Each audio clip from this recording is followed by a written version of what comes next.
Avis vascular centre, మన దేశంలోనే the best varicose vein hospital.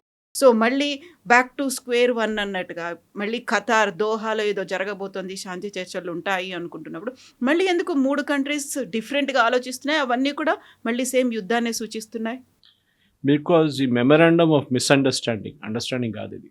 మిస్అండర్స్టాండింగ్లో wordings చాలా అంబిగ్యువస్గా వచ్చేసింది.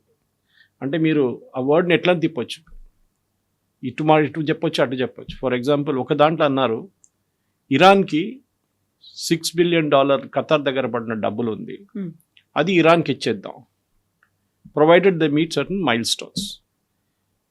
అదేంటి, ఒకటి వీళ్ళు న్యూక్లియర్ డీల్ గురించి మాట్లాడాలి, మాట్లాడడంలో డబ్బులు ఇవ్వచ్చా లేకుంటే కన్క్లూడ్ చేసినప్పుడు డబ్బులు ఇవ్వాలన్నా ఆ క్లారిటీ పెట్టలేదు. ఇది పాకిస్తాన్ చేసిన గేమ్. ఇది పాకిస్తాన్ ఈ డీల్ ఎట్టన్నా క్లోజ్ చేయడానికి వాళ్ళు చేసిన తప్పులు. డ్రాఫ్టింగ్ ఎప్పుడు ప్రొఫెషనల్గా ఉండాలి. ఒక ఫుల్ స్టాప్, ఒక కామా ఇక్కడ అక్కడ జరిగిపోతే మొత్తం మీనింగ్ మారిపోతుంది. అదే జరిగింది. స్ట్రెయిట్ ఆఫ్ హార్మోజ్ గురించి Iran and Oman will maintain the strait of Hormuz and keep it open అన్నారు. Something in that language. Point number 1లో ఇరాన్ ఏమంటారు, కరెక్టే కదా అది, మేము మా దగ్గర మెయింటైన్ చేయమన్నారు, మేము ఛార్జ్ చేస్తాం ఫీజ్. ఇప్పుడు ఒమాన్తో మాట్లాడుతున్నాం మేము, వీ విల్ స్టార్ట్ ఛార్జింగ్ అని యూఎస్ ఇవ్వాలి కూడా చెప్పారు ప్రెసిడెంట్ ట్రంప్. అది చేస్తే అంతే సంగతి మీది. ఒమాన్కి ఆల్రెడీ దీనికన్నా ముందు వార్నింగ్ ఇచ్చారు US. And Omani army, navy, air force అంతా పవర్ఫుల్ కాదు, ఇరాన్ లాగా కాదు. వాళ్ళు ఇరాన్కి ఫోర్స్, ఎయిర్ ఫోర్స్, నేవీ ఏం లేదు, కానీ మిసైల్స్ ఉన్నాయి వాళ్ళ దగ్గర. ఒమాన్ దగ్గర అది లేదు. Oman will face a big problem రేపు యూఎస్ ఏమైనా చేస్తే. ఇప్పుడు ప్రెసిడెంట్ ట్రంప్కి ఇది ఉన్నప్పుడు ఇంకో ప్రాబ్లం వచ్చి దిగింది. ఆయన వాళ్ళకు డిస్క్లోజర్ చేయాల్సి వచ్చింది. వాళ్ళ లీగల్ రిక్వైర్మెంట్ ప్రకారం మీరు చైర్లో కూర్చున్నప్పుడు ఎంత సంపాదించారు. సో ఇప్పుడు ఆల్మోస్ట్ 1.5 years నా $2 బిలియన్ సంపాదించారు అని డీటెయిల్స్ ఇచ్చారు. దాంట్లో బ్రేకప్ కూడా ఉంది. దీంట్లో అన్నిటికంటే పెద్దది క్రిప్టో టోకన్స్.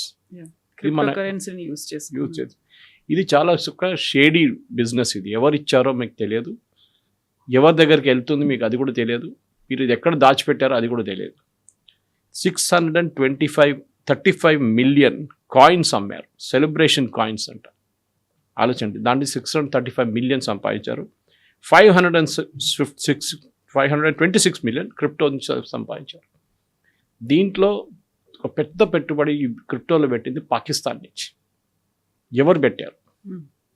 ఈ డీల్ పాకిస్తాన్తో ఇంత ప్రేమ మొదలైంది ఈ క్రిప్టో తర్వాత స్టార్ట్ అయింది. ఇది అసీం మునీర్ డబ్బులు అని చెప్తున్నారు. అసీం మునీర్ పెట్టుబడి కోర్స్ ఆయన దగ్గర ఇంత డబ్బులు ఉండవు, is just general in the Pakistan army. So ఎక్కడి నుంచి ఆయనకు వచ్చింది? ఆబ్వియస్లీ అక్కడ పాకిస్తాన్లో ఉన్న చాలా మటుకు ఆఫ్ఘనిస్తాన్ పాకిస్తాన్ బార్డర్లో ఉన్న డ్రగ్ ట్రేడ్ వాళ్ళ దగ్గర నుంచి వచ్చిన డబ్బులు. ఇది పెద్ద డ్రగ్ ట్రేడ్. ఇది మనకి వరల్డ్లో 2 ట్రయాంగిల్స్ ఉంది. ఒకటి ఆఫ్ఘనిస్తాన్ పాకిస్తాన్, కోర్స్ పంజాబ్ వైపు వస్తుంది. నెక్స్ట్ అటు that is Cambodia, Laos, Thailand, ఒక మయన్మార్, ఒక ట్రయాంగిల్ అక్కడ ఉంది. ఇక్కడి నుంచి వెళ్ళే డ్రగ్స్ అంతా ఇప్పుడు కంట్రోల్ చేస్తుంది తాలిబాన్. మనం చూస్తున్న గొడవ, తాలిబాన్ మీద బాంబు వేస్తున్నారు, తాలిబాన్ వీళ్ళ మీద సూసైడ్ అటాక్లు చేస్తున్నారు, ఈజ్ బికాజ్ ఆఫ్ డ్రగ్స్. ఈ డ్రగ్ ట్రేడ్ పాకిస్తాన్ ఆఫ్ఘనిస్తాన్తో చాలా ఫ్రెండ్లీగా ఉన్నప్పుడు వీళ్ళు డివైడ్ చేసుకుంటుండే ఆర్మీ వాళ్ళు. పాకిస్తాన్ ఆర్మీ పొలిటీషియన్స్కి ఏదో చిన్న చిల్లర ఇస్తుండే వాళ్ళు, కానీ ఆర్మీగా మెయిన్గా డివైడ్ చేసుకుంటారు. దీనికన్నా ముందు జియాల్ హక్ ఉన్న టైం నుంచి పర్వేజ్ ముషరఫ్ దాకా అండ్ డౌన్ టు ఇప్పుడున్న అసీం మునీర్. దాంతోపాటు ప్రధానమంత్రి వీళ్ళు ఏం చేస్తారంటే ఫస్ట్ లండన్లో పెద్ద మ్యాన్షన్ కొనుక్కుంటారు. It will be millions.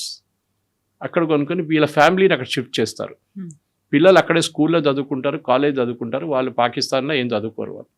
ఇది ప్రతి అయూబ్ ఖాన్ నుంచి అసీం మునీర్ దాకా, అప్పుడున్న లియాఖత్ అలీ నుంచి ఇప్పుడున్న షబాజ్ షరీఫ్ దాకా ప్రధానమంత్రులు అందరు చేస్తున్న పని. వీళ్ళందరికీ ఇంక్లూడింగ్ ఫరూక్ అబ్దుల్లా అండ్ ఒమర్ అబ్దుల్లా. ఆ టెండెన్సీ కాశ్మీర్లో కూడా ఉంది. మెహబూబా ముఫ్తీ ఫ్యామిలీ వాళ్ళకు కూడా లండన్లో పెద్ద ఇల్లు ఉంది. ఒమర్ అబ్దుల్లా దీనికన్నా ముఖ్యమంత్రి అయ్యే ముందు ఎప్పుడు ఆయన ఫ్రీ ఉన్నప్పుడు, ఎంపీగా ఉన్నప్పుడు అంతా 6 నెలలు అక్కడ ఉంటారు సమ్మర్ టైంలో. Same with Farooq Abdullah. వీళ్ళంతా బిజినెస్ ఇదన్నమాట. సో ఇప్పుడు అమెరికన్ కాంగ్రెస్లో డెమోక్రాట్స్ ఏమంటున్నారంటే ఎలక్షన్ అయిపోగానే, ఇప్పుడు రాబోయే మిడ్ టర్మ్ పోల్స్ రాగానే we will start investigating Trump. Trump ఏమంటున్నారంటే నిన్న ఎయిర్ ఫోర్స్ 1 బోర్డ్ చేసే ముందు ఎయిర్ ఫోర్స్ 1 అది ఇంకో స్కాండల్, అది కొత్త ఎయిర్ ఫోర్స్ 1 ఖతార్ దగ్గర ఒక ప్లేన్ ఉండేది. ఆ ప్లేన్ ఖతార్ యూజ్ చేయట్లేదు, వాళ్ళకి ఏదో ప్రాబ్లం ఉండేది అంతా. వాళ్ళు దాన్ని అమ్మడానికి చాలా ట్రై చేశారు, ఖతారీ గవర్నమెంట్ అమ్మలేకపోయారు. న్యూస్లో అది వచ్చింది ఈ ప్లేన్ ఉందని చెప్పి. సో ట్రంప్ అక్కడ వెళ్ళినప్పుడు ఎయిర్పోర్ట్లో ఇది పార్క్ చేస్తుంది ప్లేన్. సో ట్రంప్ అడిగారంటే ఏంటి ఈ ప్లేన్ అంటే వాళ్ళు చెప్పారు ఇట్లా we're trying to sell it, Qatar Airways కోసం కొన్నాం, we're not able to sell it, నాకు ఇచ్చేయండి అన్నారంట. ఓకే తీసుకోండి అని చెప్పారు వాళ్ళు. ఓకే ఇచ్చేయండి తీసుకోండి అంటే ఒక అమెరికన్ ప్రెసిడెంట్, మన దగ్గర కూడా ప్రధానమంత్రి గారు మోదీ గారు కానీ దానికన్నా ముందు మన్మోహన్ సింగ్ గారు కానీ అబ్రాడ్ వెళ్ళినప్పుడు వీళ్ళకి గిఫ్ట్స్ ఇస్తారు. అవార్డు ఇవ్వడం సపరేట్, గిఫ్ట్ సపరేట్. ఈ గిఫ్ట్స్ మీరు తీసుకెళ్ళకూడదు. మన దగ్గర ప్రతిభా పాటిల్ ప్రెసిడెంట్గా ఉన్నప్పుడు ఆమె కొన్ని గిఫ్ట్స్ తీసుకెళ్ళిపోయింది ఆఫ్టర్ షీ డెమిటెడ్ ఆఫీస్. మీ ఆఫీస్ అంటే మీరు ప్రధానమంత్రిగా ప్రెసిడెంట్ కానీ మీ టర్మ్ అయిపోతే మీరు దీన్ని తీసుకెళ్ళకూడదు, అది ప్రధానమంత్రి ఆఫీస్లోనే ఉంటుంది. ఇప్పుడు కొత్తగా మ్యూజియం స్టార్ట్ చేశారు మోదీ గారు వచ్చిన తర్వాత, దాంతో ఆక్షన్ కూడా స్టార్ట్ చేశారు. అంటే సమ్ థింగ్స్ ఆర్ లైక్ మీరు కూడా వెళ్తుంటారు ఫంక్షన్స్కి, మెమెంటో మీద మెమెంటో మీకు వస్తుంది, మోదీ గారికి పెద్ద మెమెంటో వస్తుంది. సో అన్నీ అక్కడ పెట్టుకోకర్లేదు కదా. సో సమ్ థింగ్స్ ఆక్షన్ చేసేస్తారు వాళ్ళు, అది రెగ్యులర్గా నడుస్తుంది. ప్రెసిడెంట్ ట్రంప్ ఏంటంటే ఆయన ఎక్కడ వెళ్ళినా కానీ ఆయనకు మెయిన్ గిఫ్ట్ ఇది క్రిప్టో కరెన్సీ నుంచి వస్తుంది. రీసెంట్గా హవర్డ్ లూట్నిక్ వాళ్ళ సెక్రటరీ, కామర్స్ సెక్రటరీ, ఆయన కజాకిస్తాన్కి వెళ్ళి ఒక మైనింగ్ డీల్ సైన్ చేశారు. కజాకిస్తాన్ దగ్గర ఎక్విప్మెంట్ లేదు మైనింగ్ చేయడానికి, యుఎస్ కంపెనీలు సప్లై చేస్తారు, వాళ్ళే మైనింగ్ కూడా చేస్తారని చెప్పి ఒక ఒప్పందానికి వచ్చారు. ఈ కంపెనీ ఎవరు ఆపరేట్ చేస్తారు? ప్రెసిడెంట్ ట్రంప్ కొడుకు అండ్ లిట్నిక్ కొడుకు. సో ఇప్పుడు కాంగ్రెస్లో, యుఎస్ కాంగ్రెస్లో మళ్ళీ పెద్ద గొడవ దీని మీద, ఏం జరుగుతుంది, ఎవరు ఈ కాంట్రాక్ట్ సైన్ చేశారు, why is it that only these people will do the mining అని చెప్పి పెద్ద కాంట్రవర్సీ నడుస్తుంది. అక్కడ ఇది అన్నీ నడుస్తున్నప్పుడు మన వార్ యాజ్ యూజువల్ బ్యాక్ బర్నర్లో వెళ్ళిపోయింది. నిన్న US team Steve Witkoff and Jared Kushner ఖతారీస్తో మాట్లాడారు. ఇరాన్ అన్నారు వీళ్ళతో కలిసే ప్రసక్తే లేదు, ముందు వీళ్ళ కండిషన్స్ ఫుల్ఫిల్ చేయనియండి ఎంఓయూలో, దాని తర్వాత మేము మాట్లాడతాం వాళ్ళు, ఇప్పుడైతే we'll not speak to them. నాకు అర్థం కావట్లేదు వీళ్ళు ఇంత దూరం దానికి ఎందుకు వెళ్ళారు, ఫోన్ మీద అయిపోతుండేదంతా. ఇప్పుడు అంటున్నారు లోవర్ లెవెల్లో టెక్నికల్ టాక్స్ నడుస్తుంది. ప్రాబ్లం ఎక్కడ వచ్చిందంటే కవిత గారు మీకు గుర్తుండే, మనం ఎప్పుడు జేసీపీఓ గురించి మాట్లాడుతుంటాం. ఈ జేసీపీఓ డీల్ ప్రెసిడెంట్ ఒబామా టైంలో నెగోషియేట్ చేశారు, సంతకం పెట్టారు 2015లో. ఇప్పుడు ప్రెసిడెంట్ ట్రంప్ మీరు డీల్ చూస్తే ఆయన దగ్గర ఉన్న ఆప్షన్స్ మీరు కూల్గా కూర్చొని అనలైజ్ చేస్తే ఇప్పుడున్న దాంట్లో జేసీపీఓ దగ్గర కూడా రారు వీళ్ళు. Iran will not have any nuclear weapons, ఇది ఫస్ట్ సెంటెన్స్ జేసీపీఓ డీల్లో ఉంది. Okay, Iran will not by అంటే కొనరు బయట నుంచి, మీరు తయారు చేసుకోవచ్చు, ఇంకోటి కొనొచ్చు బయట. నార్త్ కొరియా ఉన్నాడు కదా పక్కన, that we will not by, ఇది కండిషన్స్ ఉంది. కానీ ఇదే కండిషన్స్ జేసీపీఓలో ఉండే. అప్పుడు మీకు గుర్తుంటుంది మనం మాట్లాడుకున్నాం దీని గురించి. ప్రెసిడెంట్ ఒబామా ఏం చేశారంటే ఒక $1.6 బిలియన్ ఆయన రిలీజ్ చేశారు ఇరాన్. ఆ డబ్బులు ఎక్కడి నుంచి వచ్చింది మీకు బహుశా చెప్పుంటాను, షా ఆఫ్ ఇరాన్ స్టోరీ చెప్పాను నేను. Yes, the same story, Shah of Iran ఇచ్చిన డబ్బులు అది. ఇప్పుడు ప్రెసిడెంట్ ట్రంప్ ఏం చెప్తున్నారంటే ఖతర్ దగ్గర ఒక $6 బిలియన్ పడి ఉన్నాయి శాంక్షన్ అమౌంట్. ఇరాన్ ఏమంటున్నారు ముందు మాది రిలీజ్ చేయండి, తర్వాత మేము మాట్లాడతాం. యుఎస్ ఏమంటున్నారు, జేడీ వ్యాన్స్ అంటున్నారు ఇవాళ నిన్న ఒక వీడియో ఇంటర్వ్యూలో ఫాక్స్ న్యూస్తోని, yes we will give that money, కానీ అది ఇరాన్కి ఇవ్వం, మేము కొంత ఎన్జిఓస్కి ఇస్తాం. ఇరాన్లో ఉన్న బయట ఉన్న కొన్ని ఎన్జిఓస్కి ఇస్తే వాళ్ళు ఇరానియన్స్ కోసం ఫుడ్ కొనుక్కుంటారు, అది ఇరానియన్ గవర్నమెంట్కి హ్యాండ్ ఓవర్ చేస్తారు. ప్రాబ్లం ఏంటి, ఇరానియన్ గవర్నమెంట్ దాన్ని అమ్ముకుంటారు, మళ్ళీ అదే డబ్బులు వాళ్ళకి వచ్చేస్తుంది, ఎక్కువ డబ్బులు అమ్ముకుంటారు. మీరు $1 తెచ్చుకుంటే వాళ్ళు $3 అమ్ముతారు ఇరానియన్ ప్రజలకి, ఎక్స్ట్రా అమౌంట్ వస్తుంది. So $6 billion will become $18 billion. ఇది వీళ్ళు అర్థం చేసుకుంటలేరు. ఇప్పుడు అది తెలిసినప్పుడు ప్రెసిడెంట్ ట్రంప్ మళ్ళీ ప్యానిక్ అయ్యాడు నిన్న. ఎందుకంటే అన్నిటికీ everybody is comparing with JCPOA. అదే టైంలో స్ట్రైట్ ఆఫ్ హార్మోస్లో చాలా క్లియర్గా ప్రెసిడెంట్ ట్రంప్ అంటున్నారు there will be a free flow of ships. Iran అంటున్నారు కాదు, మేము చెప్పింది మా వైపు నుంచి వెళ్ళాలి. ఇప్పుడు ఆ గొడవ నడుస్తుంది, క్లారిటీ లేదు దాంట్లో. ఎందుకంటే సేమ్ ప్రాబ్లం, ఈ డ్రాఫ్టింగ్ ఇష్యూ. ఈ ఎంఓ ఎవరు డ్రాఫ్ట్ చేశారో వాళ్ళు 1.5 pages ఉన్నాయి, ఎక్కువ కాదు.